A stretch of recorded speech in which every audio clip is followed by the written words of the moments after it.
2,40,000 रुपये, 2,40,000 रुपये। इनका कोई गुंजाइश होर भी हो जाएगी। बिस्मिल्लाहिर्रहमानिर्रहीम, अस्सलाम वालेकुम। आप देख रहे हैं मेरा यूट्यूब चैनल अनफ्रा बैफल और मैं आपका मेज़बान अबू का शाह। अच्छा जी, अज भरावां वास्ते 3 मज़े की वीडियो लैके हाजिर होए हैं। तो कल मज़े की वीडियो पाई सी, 6 मज़े की वीडियो पाई सी, जिन्होंने 3 झोटियां सी पैलना, एक दूजन सी ते दो मझां दूजियां सी। तो उन्होंने माशाल्लाह 5 सेल हो गई ने, एक मझ खड़ी बोरी, उन्दी वीडियो भाई नाल बनावन लगे हैं। तो कल मुल किया सारिया ने कट्ठा पुट्ठे नाल किया 3,10,000 के नाल। ते अज दिन जी मझां ना, अज अपने को दोवें मझां, एक मझ पैहलन है, एक दूजे ने, तो एक तीजे चौथे सूबे हैगी है बूरी मझ। तो उन्होंने वीडियो बनावन लगे जी पैहलन मझ डिलीवरी वास्ते तैयार, प्योर नीली की माशाल्लाह चंगी झोटी है। तो उन्होंने कीमतां जिहड़ियां ने लहरा दसांगे, तो जायज़ मुनासिब कीमतां विच इंशाअल्लाह तुहानूं देवांगे। ये वीडियो शुरू करने हैं तो तुहानूं झोटियां विखाने, एक पैहलन ने, एक दूजे ने, तो एक तीजे चौथे सूबे सूई है। ये मझ की वीडियो बनाने नाल तुहानूं मुल दसने लहरा एक मझ। अच्छा जी, पहले नंबर पर हैगी है आ पैहलन झोटी माशाल्लाह। तो लगती दूजे नहीं है क्योंकि पूरी मझ बन के सूई है, लेकिन जिन्होंने को लई है उन्होंने गारंटी है भी साढ़े घर की मझ तो पहला सुबह नहीं सूना है। अजकल माशाल्लाह थान भी पहला ना लाई है, मुठ मुठ का थान है, बड़ा सुथरा थान लगा है, मुठ मुठ का थान है, चंगिया वंडा से लगा है। तो डिलीवरी वास्ते तैयार है, कोई 10 दिन अज काढ़ी आएगी, 10 तो 12 दिन काढ़ी आएगी झोटी। झोटी की जी अखां ने चिट्टियां ते कालियां अखां ने, बहुतियां चिट्टियां पैनियां, सिर मत्था सोहना माशाल्लाह। चेक करो जी, सिंग सुंग भी सोहने ने, चूर कुंडे सिंग ने, थोड़े जे वड्डे हैगे ने लेकिन है चूर कुंडे ने। ते हड्डियां भी चंगियां ने झोटी दियां, कद चंगा, लाम लूम चंगी हैगी है। ते जे पूछल खुचा दे करे, ते थल्लों बड़ी सुथरी झोटी माशाल्लाह, पैहलन झोटी है।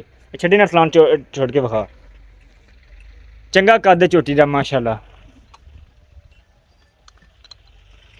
चेक करो जी, इधर खिलानी एक मिनट, देख लो जी माशाल्लाह, सिर मत्था सोहना है, बड़ी सुथरी झोटी है माशाल्लाह। सिर मत्था सोहना है, कद चंगा है, 5 फुट झोटी का कद, 9 साढ़े 9 फुट लम्मी है। थल्लों चेक करो, अजे डिलीवरी वास्ते तैयार है, लाई लुई पाई है, थन तार भी नहीं उन्हें पाई।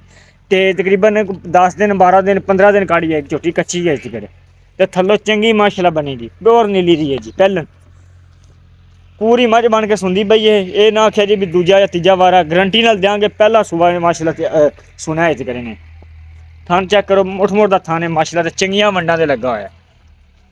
ये पैहलन झोटी है जी।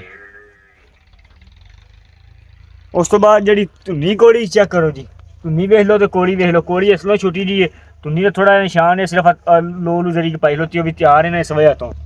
देख लो जी, ये जी पैहलन झोटी है, तो प्योर नीली दी है माशाल्लाह, चंगा कद कुद है। उस तो बाद हैगी है दूजा झोटी है, सिर मत्था बल्ला झोटी का, मूँह भी बल्ला है। तो दूजन ला लो या तीजन ला लो, लेकिन है दूजन करके लईए। एक वाल वास्ते शकीनन नहीं हैगी। दुध इनसे जोड़ा है 10 किलो है, मगर इन्हें कट्टी है, 2 टाइम चो के तसली नाल फिर लैके जाए। थान भी थोड़ा मुठ तो जे थे, देख लो जी, सिर मत्था बल्ला है, सिंग थोड़े जे खुले रख दी है। फलान है छड्डी माजी माता पुछर इंदी भी खुशा देगी, चंगा पुट्ठा बट्ठा चंगा, हड्डियां हुड्डियां चंगियां वाली है, तो गवाल वाली मझ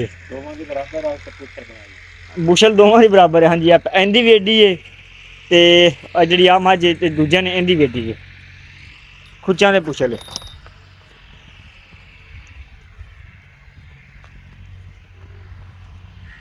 चेक कर लो मारी चोर पछाण, 2 दिन थले बच्चे तो बगैर पूरा 10 किलो चो के 2 टाइम चो के लिया जी। लेकिन एक शकीनन नहीं हैगी, एक गवाल वास्ते पहले दसियां मैं कि आखो भी शौक शूक वाली कोनी हैगी। बाकी कोड़ी माई दी देखो जी, कोली ना होने बराबर नजर बन दे, 2 टाइम चो के तसली करके आए, 10 किलो दुध बच्चे तो बगैर। उस तो बाद जी आ बोरी का माई बंदे ने पूछा कल, 2-3 बंदे ने पूछा, लेकिन मैं तुहानूं दोबारा दस दियाँ, इनका मुल भी तो माई की जी हिसाब किताब है।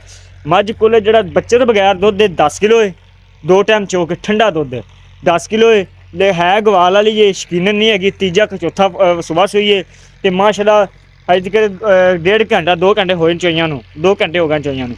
तो थल्लों चंगी अजकल बनी खड़ी, इसमें भी छड़ के लिया सलान, तो थल्लों माशाल्लाह सूत के चढ़ा पुछल पैरा तक के। तो उंज कैली है बुरे रंग की है, मगर बच्चा जो कट्टा है वह भी बुरे रंग का। ये गवाल वाली मझ है जी, थल्लों चंगी माशाल्लाह। ले आ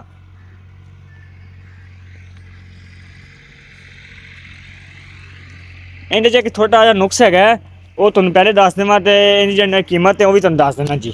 जिंदी वजह तो कीमत घट है दी।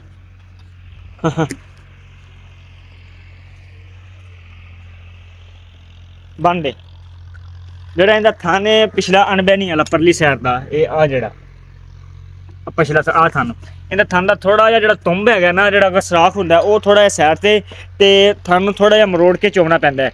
ये आ थान दो दिन थल 10 किलो है ते बाकी छट्टा फुआरे की गारंटी होगी मैं इंशाल्लाह। तो जी इनकी कीमत हैगी है फाइनल जी कीमत करनी आप जिन्हें डंगर देने नहीं जेडे भाई पसंद होवे अपने राबता करे बहस आप नहीं करनी इन्होंने डंगर से जी कीमत दसांगे फाइनल दसांगे। जी बुरी मझ है इहदा जो मुल इहदा मुल है जो 2,40,000 रुपये 2,40,000 रुपये इनका कोई गुंजाइश होर भी हो जाएगी। 2,40,000 रुपया मुल इहदा दुध 10 किलो 2 टाइम चो के तसल्ली नाल।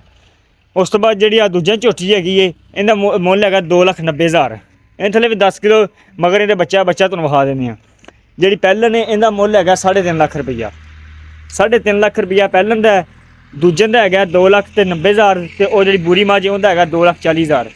होर भी प्यार मुहब्बत हो जाए कोई भाई लेना चाहता है अपना रब्ता कर सकता प्यार मुहब्बत इंशाल्लाह फुल हो जाएगी। बाकी तुहानूं बच्चे विखा रहे हैं बुरी का दूजी बल्ली का आ जी बुरी का कट्टा है कल नज़र नहीं आया कल वीडियो नहीं विखाया गया आ बुरी का कट्टा है तो आ जी बल्ली मझ उन्हें कट्टी है चंगी कट्टी माशासा भी हुई है। तो अगर कोई भी लेना चाहता है अपना रब्ता कर सकता है स्क्रीन पर नंबर मैंशन है। इंशाल्लाह मेरी अगली वीडियो अपना ख्याल रखेगा। अल्लाह हाफिज़।